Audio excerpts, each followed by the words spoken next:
Le football et la culture se sont donné rendez-vous ce 3 août 2024 pour célébrer le lancement de la première édition de la Coupe de la Libération au stade Henri Silvos de Mwanda dans la province du Haut-Ogooué. J'ai le si honneur de prendre la parole devant vous en ce jour mémorable, marquant l'ouverture de la première édition de la Coupe de la Libération dans la province du Haut-Ogooué.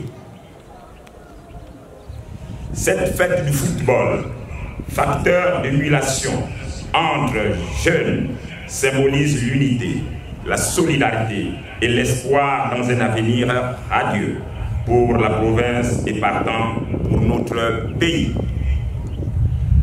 Avant que de me plonger dans l'enthousiasme de cette Coupe de Libération, permettez-moi un instant de féliciter sincèrement le comité de la transition et de la restauration des institutions qui non seulement a permis l'organisation de cet événement qui nous rassemble aujourd'hui, mais aussi pour son essor inlassable, son dévouement dans la réalisation des projets porteurs, source de développement et de bien-être de nos populations.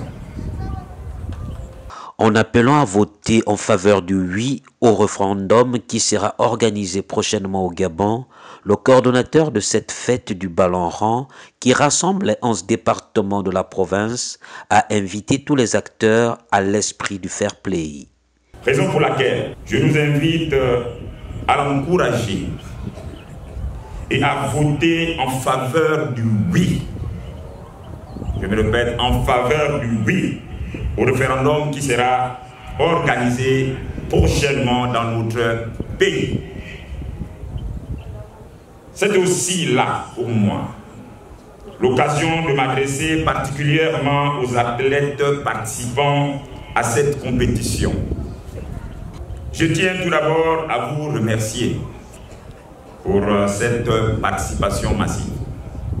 Je pense ici aux équipes d'Onga, de Bakumba, d'Akoumi, de Ngoni, d'Akieni, de Mounana, de Mwanda, de Lokoni, de Konja, de Koumango, de Congoville, de Suka, de Bengue, de Franceville et les forces de sécurité et de défense.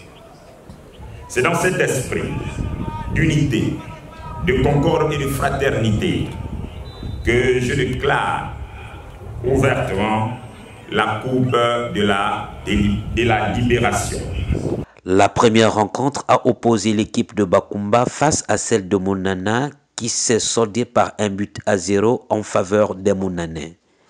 L'objectif recherché en organisant cette compétition est la cohésion et l'unité autour d'un idéal, celui du développement inclusif impulsé par le CTRI et son président Oligui Nguema.